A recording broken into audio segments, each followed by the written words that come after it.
వేదికపై ఉన్నటువంటి పెద్దలకందరికీ పేరు పేరున అదేవిధంగా ఈ సమావేశానికి వచ్చిన మిత్రులకందరికీ నేను నమస్కారాలు తెలియజేస్తూ ఈనాడు భారత్ బచావో సంస్థ జరుపుతున్నటువంటి ఈ సదస్సులో మరి వివిధ రాజకీయ పార్టీలకు సంబంధించినటువంటి పెద్దలు ఉన్నారు. మరి మేధావి వర్గం ఉంది. ఒరిస్సా అదేవిధంగా ఛత్తీస్గఢ్ నుండి వచ్చినటువంటి పెద్దలు ఉన్నారు. చాలా విషయాలు ఛత్తీస్గఢ్లో ముఖ్యంగా బస్తర్ జిల్లా, నాటి బస్తర్ జిల్లా, ఇప్పుడు అది 5 జిల్లాలుగా విభజించబడ్డది. ఇప్పుడు నాటి బస్తర్ జిల్లా మనకందరికీ తెలుసు, కేరళ రాష్ట్రంతో సమానంగా ఉండే విస్తీర్ణం లోపట ఆనాటి బస్తర్ జిల్లా ఇప్పుడు 5 జిల్లాలుగా అది విభజించబడ్డది. మరి అక్కడ జరుగుతున్నటువంటి విషయాలపైన ముఖ్యంగా ప్రభుత్వాలు, అది ఏ పార్టీ పరిపాలన చేసేటప్పటికి కూడా ఆ పార్టీలు అనుసరిస్తున్నటువంటి విధానాలు, పెట్టినటువంటి ఇబ్బందులు అవన్నీ కూడా సోదరిమణి సోనియా గారు చాలా సవివరంగా మనకు వివరించారు. హిందీ భాషలో మాట్లాడినప్పుడు కూడా మనమందరం కూడా దాదాపు వారి ప్రసంగంలో ఎక్కువ శాతం మనకు అర్థమైంది. చాలా సులభంగా వారు చెప్పగలిగారు, మనకు అర్థమైంది. ఇవన్నీ చూస్తే మన ప్రాంతం, తెలంగాణ ప్రాంతం దాదాపు ఒక 20-30 సంవత్సరాల క్రితం మన దగ్గర జరిగినటువంటి సంఘటనలన్నీ కూడా మరి గుర్తుకొస్తున్నాయి. నేను అక్కడ కూర్చొని చూస్తున్నాను. ఒక కాకతీయ విశ్వవిద్యాలయంలో ఒక విద్యార్థిగా ఆనాడు నేను భారత కమ్యూనిస్ట్ పార్టీలో సభ్యుడిగా విద్యార్థి రాజకీయాల్లో 1980 అంటే 70 చివరి దశలో నుండి నేను వృత్తిరీత్యా న్యాయవాదిగా వరంగల్ కోర్టులో ప్రాక్టీస్ చేసే రోజులన్నీ కూడా గుర్తుకొచ్చినాయి. అవన్నీ కూడా మనం అనుభవించినాం. వారు చెప్పిన విషయాలన్నీ కూడా ఈ ప్రాంతంలో ప్రజలందరూ కూడా ఆ రాజ్య హింస అనుకుందామా, లేకపోతే ఆ ఒత్తిడి అనుకుందామా, అమాయకుల ప్రాణాలు కోల్పోవడం అనుకుందామా, అవన్నీ కూడా దాదాపు మన అనుభవించిన ప్రాంతమే మన తెలంగాణ ప్రాంతం.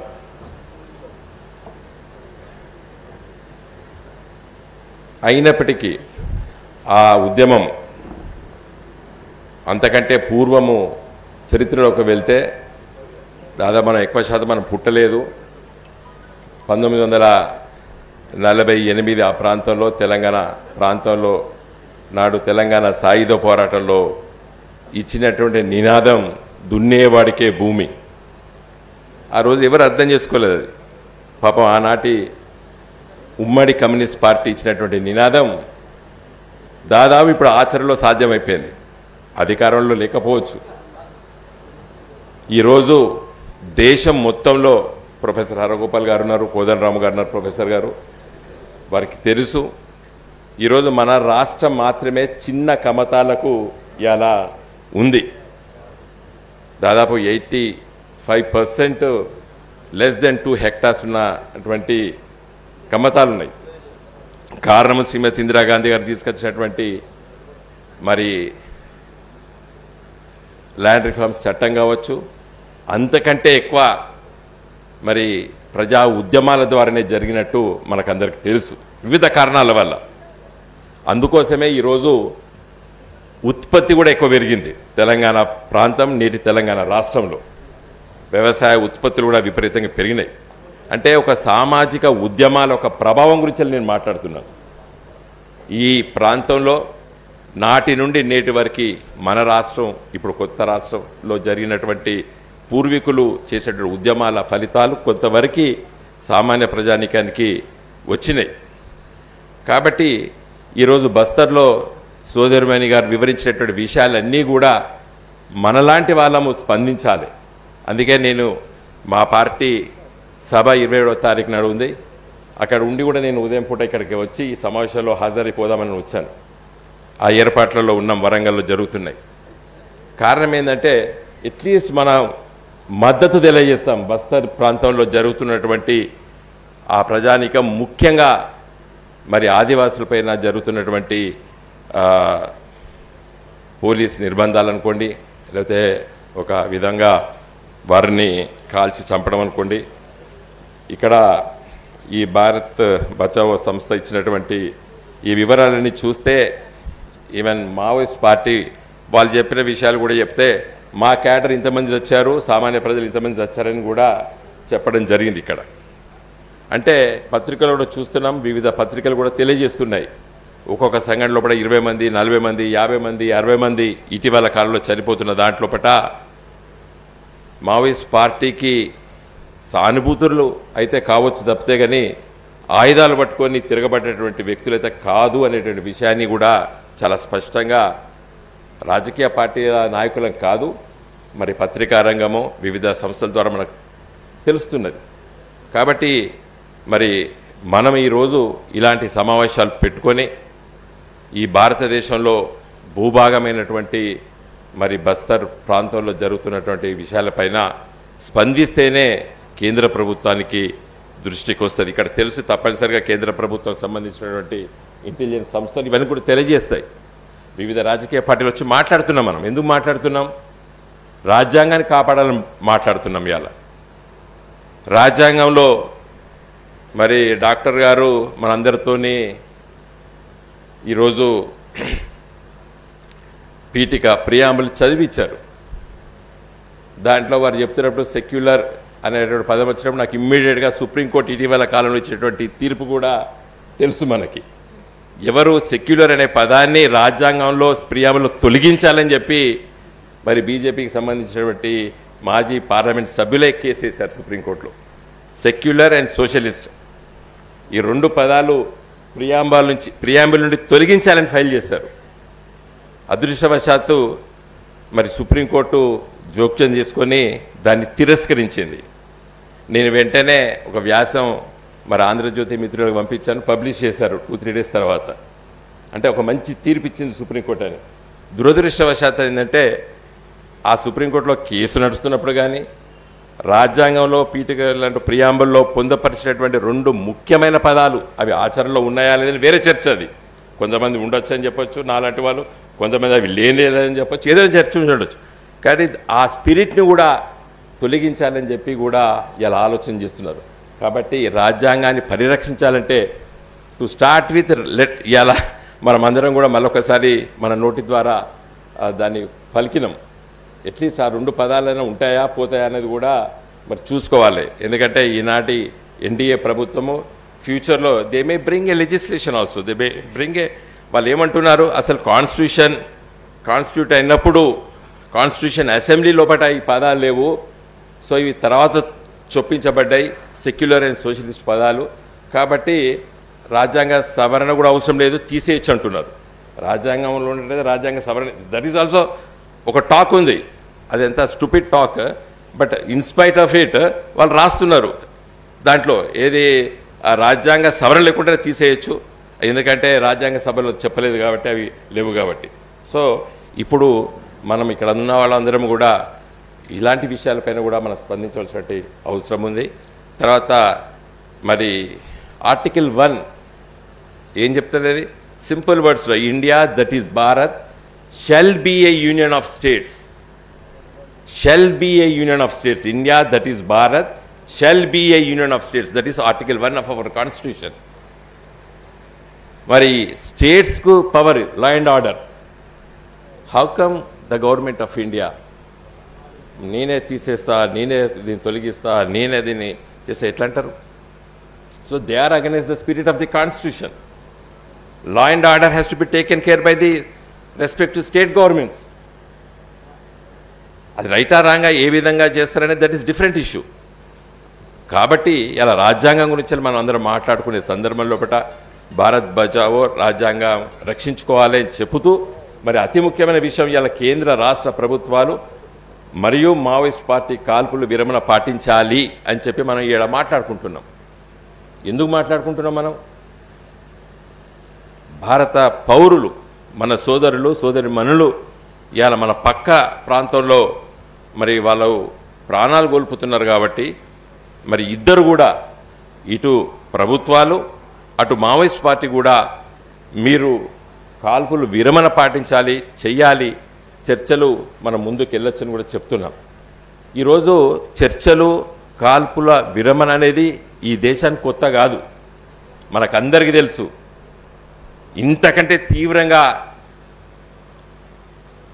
మరి అలజడి కానివ్వండి, లేకపోతే కాల్పులు ప్రభుత్వకిను కొన్ని సంస్థలకు ఈశాన్య రాష్ట్రాల్లో జరిగినాయి. ఉల్ఫా, బోడోల్యాండ్, మిజోరాం, మణిపూర్, నాగాస్. మరి వాటి అన్నిటితో చర్చలు జరిపే కొంతవరకు మనము సమస్యలు పరిష్కరించుకుంటున్నాం. ఇటీవల కాలంలో కూడా మణిపూర్లో జరిగింది. అవి నేను ఆ సబ్జెక్టులోకి వెళ్ళడం లేదు, కానీ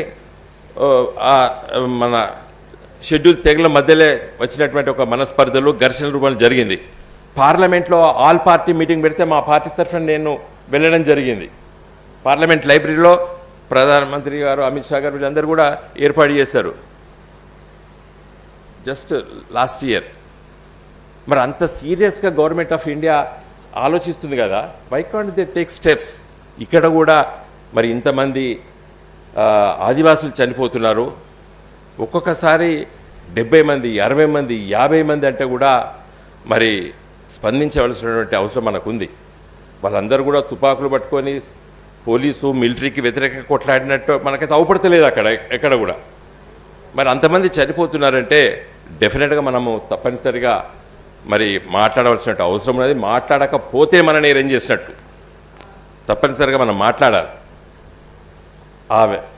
ఇటు ప్రభుత్వాలు, కేంద్ర రాష్ట్ర ప్రభుత్వాలు, అటు మావోయిస్ట్ పార్టీ గారు, ఇంతకుముందు కూడా మరి మిత్రులు ఇన్నయ్య గారు కూడా చెప్పారు, మీరు కూడా మరి కాల్పులు, ఆయుధాలు మరి విరమణ చేస్తారా?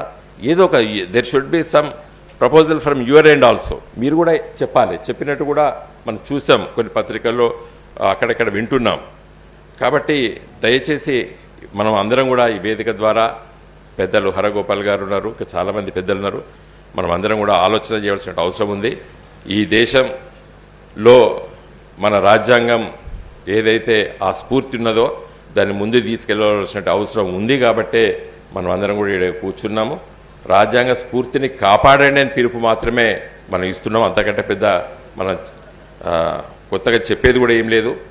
కాబట్టి ఈ సందర్భంలో పట్ల నేను ఎక్కువ సమయం తీసుకోకుండా, భారత ప్రభుత్వాలు, అటు ఇదివరకు కాంగ్రెస్ పార్టీ కానివ్వండి, ప్రస్తుతం ఉన్నటువంటి బీజేపీ ఎన్డీఏ ప్రభుత్వాలు కూడా ఏ విధంగా అయితే ఈశాన్య రాష్ట్రంలో అక్కడ కూడా ఇలాంటి పోరాటాలు జరుగుతున్నాయి. సరే, సమస్యలు వేరు, ఆలోచన విధానం వేరు కావచ్చు, కానీ మీరు అన్నట్టు మరి ఆ అలజడిని, లేకపోతే లా అండ్ ఆర్డర్ అంటున్నారు, ఎట్లయితే అక్కడ వాళ్ళతో మీరు చర్చించి మాట్లాడుతున్నారో అదే విధమైనటువంటి చర్చలు ఇక్కడ కొనసాగించి బస్తర్లో ఉన్నటువంటి ఆదివాసుల్ని కాపాడాలి. కానీ చివరిగా నేను సరే అక్కడ ఉన్నటువంటి ఖనిజ సంపద దోపిడీ చేయడానికి అవన్నీ కూడా ఈ పాంప్లెట్లో చదవడం జరిగింది. నేను కొంత రిలవెన్స్ తెలంగాణ అంశానికి, తెలంగాణ రాష్ట్రానికి ఉన్నటువంటి ఒక సమస్య పైన వివరించి నేను ముగిస్తాను. నేను పార్లమెంట్ సభ్యుడిగా ఆంధ్రప్రదేశ్ రాష్ట్ర విభజన చట్టంలో బయ్యారంలో స్టీల్ అథారిటీ ఆఫ్ ఇండియా ఒక స్టీల్ ఫ్యాక్టరీ ఇండస్ట్రీని పెడతామని చెప్పి హామీ ఇచ్చింది. ఇక్కడ పార్లమెంట్ హామీ ఇచ్చింది, షెడ్యూల్లో పొందుపరిచారు. దాన్ని స్టడీ చేసేసి ఇక్కడ నాణ్యతమైనటువంటి ఖనిజ సంపద లేదు కాబట్టి విరమించుకుంటామని చెప్పి వీలు కాదని కూడా చెప్పేసిండ్రు. సేల్ కేంద్ర ప్రభుత్వంతో మేము పలు సందర్భాల్లో మాట్లాడేటప్పుడు ఇంకా వీలు కాదంటే వదిలిపెట్టేయండి అని చెప్పారు. అప్పుడు కొంతమంది మిత్రులు మా దృష్టికి తీసుకొస్తే నేను స్పెసిఫిక్గా ప్రధానమంత్రి గారితో మాట్లాడడం జరిగింది. అక్కడ ఉన్నటువంటి మినిస్టర్తో మాట్లాడాను. మీరు ఒరిస్సాలో, అదేవిధంగా ఛత్తీస్గఢ్లో ఉన్నటువంటి ఖనిజ సంపద మీరు విశాఖ స్టీల్కి తీసుకెళ్తున్నారు, తర్వాత అక్కడి నుండి విదేశాలకి మీరు ఎక్స్పోర్ట్ చేస్తున్నారు. ఐరన్ ఓరు జపాన్కి పోతుంది, చైనాకు పోతుంది, బెజింగ్ ఒలింపిక్స్ కూడా చాలా పోయింది. ఇంకొక 100 సంవత్సరాలు అక్కడ ఖనిజ సంపద ఉన్నదంటున్నారు. మీరు బ్రహ్మాండంగా రైల్వే లైన్స్ వేశారు. రైల్వే లైన్ కాకుండా ఈ మధ్య దాన్ని ఏమంటారు, స్లష్ అంటారు, అది పైప్స్ ద్వారా కూడా మీరు దాన్ని తీసుకెళ్తున్నారు. మరి అలాంటిది మా తెలంగాణకు చాలా దగ్గర, మరి ఛత్తీస్గఢ్ను, ఒరిస్సా మీరు వేయాలి, రైల్వే లైన్ వేయాలని చెప్తే వీలు కాదండి, అది ఇంపాసిబుల్, అక్కడ దండకారణ్యం, ఫారెస్ట్ ఉంది, ఎన్విరాన్మెంట్ ఉంది. ఇంపాసిబుల్ అని చెప్తే ఇట్స్ ఫ్యాక్ట్ అని చెప్పి నేను ఐ కెప్ట్ క్వైట్. లేటెస్ట్ మొన్న రైల్వే బడ్జెట్లో 1800 కోట్లు పెట్టి ఇలా మల్కనగిరి నుండి భద్రాచలం రోడ్ అంటే కొత్తగూడానికి రైల్వే లైన్ వేశారు. అరే నేను ఇంత కష్టపడి తిరిగితే రాలేదా, ఎట్లా శాంక్షన్ అయింది, ఎవడు అడగంది రైల్వే లైన్ ఎట్లా శాంక్షన్ అయిందని నాలాంటి వాడు దృష్టి పెట్టి దాన్ని మొత్తం స్టడీ చేస్తాను నేను. కారణం ఏంటంటే మల్కనగిరి అంటే అది ఒరిస్సా ఛత్తీస్గఢ్ బార్డర్. అక్కడి నుండి ఇంకా ఫాస్ట్గా ఇప్పుడు సర్వే అవుతున్నది. ఇప్పుడు ఇది వచ్చేసి గోదావరి భద్రాచలం టౌన్ దగ్గర వచ్చేసి పురం ఉంటుంది, అట్నుండి తీసుకొచ్చేసి కొత్తగూడెం టు మనగూరు లైన్కు కలుపుతున్నారు. ఏదో సంపురం అయితే వెంకటాపురం కాదు, ఏదో అయితే కలుపు. ఎందుకు మళ్ళీ కొత్తగూడెం నుండి డోర్నకల్కి ఇప్పుడు డబుల్ లైన్ వేస్తున్నారు. అది ఫాస్ట్గా వర్క్స్ అవుతున్నాయి. సో దే వాంట్ టు అక్కడ ఛత్తీస్గఢ్లో అదేవిధంగా మరి ఒరిస్సాలో ఉన్నటువంటి ఖనిజ సంపద ఐరన్ ఓర్ అంతా తీసుకొచ్చేసి మంచి north to south grand trunk train అంటారు లైన్, ఏది ఫ్రమ్ ఢిల్లీ టు చెన్నై వరకు ఉన్నది జీటీ లైన్ అంటారు రైల్వే భాషలో. సో దానికి అటాచ్ చేసేస్తే తీసుకొచ్చేసేసి అది వెస్ట్రన్ ఇండియా అంటే గుజరాత్కి తీసుకెళ్ళి ఆడొక పెద్ద ఇండస్ట్రీ పెట్టడానికి ఈ కార్పొరేట్ సెక్టర్ ఆలోచన చేసింది, అక్కడ తీసుకెళ్ళడానికి ప్రయత్నం చేస్తున్నాడు. సో తెలంగాణ కాన్సెప్ట్, తెలంగాణ రాష్ట్ర కాన్సెప్ట్లో రాజ్యాంగంలో పార్లమెంటు పాస్ చేసినటువంటి బిల్లు మరి ఆంధ్రప్రదేశ్ రాష్ట్ర విభజన చట్టము దాంట్లో పొందపరిచిండ్రు. బయ్యారంలో స్టీల్ ఫ్యాక్టరీ పెడతామని చెప్పి ఈ వీలు కాదని చెప్పిండ్రు. కొన్ని రైల్వే లైన్ వేసి పెట్టమంటే రైల్వే లైన్ కూడా దండకారణ్యము, ఫారెస్ట్, ఎన్విరాన్మెంట్ రిజెక్ట్ చేసిండ్రు. ఇప్పుడు మాత్రం ఎవడు అడగంది ఇలా రైల్వే లైన్ ఎత్తి తీసుకెళ్తున్నారు. సో డెఫినెట్గా దీన్ని బట్టి మనకు అర్థమయ్యేది ఏంటంటే అక్కడ జరుగుతున్నటువంటి ఇవన్నీ కూడా అక్కడ ప్రజల హక్కుల్ని కాలరాచడానికి జరుగుతున్నటువంటి అవి. ఏదేమైనప్పటికీ కూడా ఇంతకుముందు ఒరిస్సా పిసిసి అధ్యక్షులు మాట్లాడినట్టు మరి మావోయిస్ట్ పార్టీ కూడా ఆలోచన చేయాలి.